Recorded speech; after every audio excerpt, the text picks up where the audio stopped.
Good morning बच्चों। आपको समष्टि अर्थशास्त्र के रिवीजन के लेसन इतने दिनों से चल रहे थे और लेसन 4 तक हमने पढ़ाया था। उसके बाद से आपका 30% रिड्यूस हुआ कोर्स, तो इकाई 8 के अंतर्गत सरकारी बजट और अर्थव्यवस्था हम आपको पढ़ाने जा रहे हैं। इसके अंतर्गत आप सरकारी बजट और अर्थव्यवस्था के बारे में जानेंगी। बजट एक प्रपत्र है, ऐसा प्रपत्र है जिसमें गत वर्ष की आय और व्यय का विवरण, आने वाले वित्तीय वर्ष की आय और व्यय के अनुमान तथा घाटे को पूरा करने हेतु साधनों के मार्ग या बचत को वितरित करने के प्रस्ताव सम्मिलित होते हैं।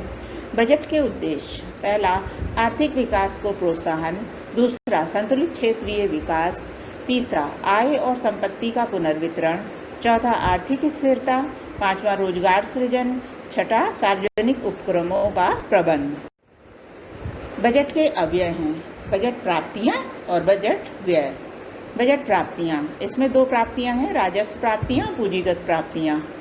राजस्व प्राप्तियां: सरकार की राजस्व प्राप्तियों से आशय उन मौद्रिक प्राप्तियों से है जिनमें निम्नलिखित 2 विशेषताएं पाई जाती हैं। पहला, वे प्राप्तियां जिनसे सरकार की कोई देयता उत्पन्न नहीं होती, जैसे कर। दूसरा, वे प्राप्तियां जिनसे सरकार की परिसंपत्ति में कोई कमी नहीं होती, जैसे सार्वजनिक क्षेत्र के अंशों का विक्रय। राजस्व प्राप्तियों के घटक: कर प्राप्तियां। कर वो अनिवार्य भुगतान है जो एक व्यक्ति या फर्म द्वारा सरकार को दिया जाता है। करदाता को सरकार से मिलने वाला लाभ का इससे कोई संबंध नहीं होता है। कर प्राप्तियों में 4 प्रकार के कर हैं: आय कर, निगम कर, संपत्ति कर, वस्तु और सेवा कर। गैर कर प्राप्तियां: प्रमुख गैर कर राजस्व प्राप्तियां निम्नलिखित हैं। पहला, फीस, लाइसेंस और परमिट; दूसरा, जब्त संपत्ति; तीसरा, दंड और जुर्माना; चौथा, सार्वजनिक उपक्रमों से आय; पांचवा, उपहार और अनुदान। तो इसमें फीस के बारे में बताते हैं। सरकार द्वारा व्यक्तियों को प्रदान की जाने वाली सेवाओं के लिए दिया गया जो भुगतान लिया जाता है उसे लाइसेंस या परमिट फीस कहा जाता है, जैसे आयात licence, driving licence, court fees, पंजीकरण फीस आदि। फिर लाइसेंस और परमिट भी इसमें है। लाइसेंस फीस के बदले फीस देने वाले व्यक्ति को फीस के बदले कोई सेवा प्राप्त नहीं होती, जबकि फीस के बदले सरकार से सेवा प्राप्त होती है। लाइसेंस का उद्देश्य विशेष कार्य करने की अनुमति देने के अतिरिक्त लोगों के कार्यों को नियंत्रित करना भी है। ऐसा वो लाइसेंस ना देकर करती है। जब्त संपत्ति: ये आय सरकार को उन लोगों की संपत्ति से प्राप्त होती है जिनकी मृत्यु बिना किसी कानूनी उत्तराधिकारी को नियुक्त किए हो जाती है।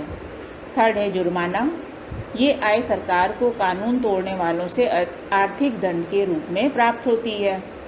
फिर है सार्वजनिक उपक्रमों से आय: सार्वजनिक उपक्रमों से लाभ के रूप में आय प्राप्त होती है। फिर है उपहार और अनुदान: प्राकृतिक और मानवीय आपदाओं के समय सरकार को देश के नागरिकों, विदेशी सरकारों और अंतर्राष्ट्रीय संस्थाओं से उपहार व अनुदान प्राप्त होते हैं।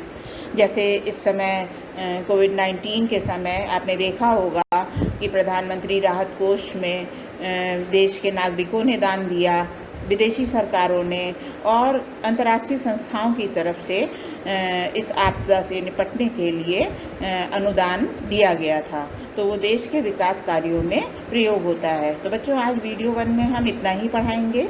इसके आगे कल हम आपको वीडियो 2 में इसके आगे से समझाएंगे। तो आप अपनी बुक में जितना भी हमने पढ़ाया है इसको डिटेल में पढ़ लीजिएगा और जो ना समझ में आए वो पूछ लीजिए।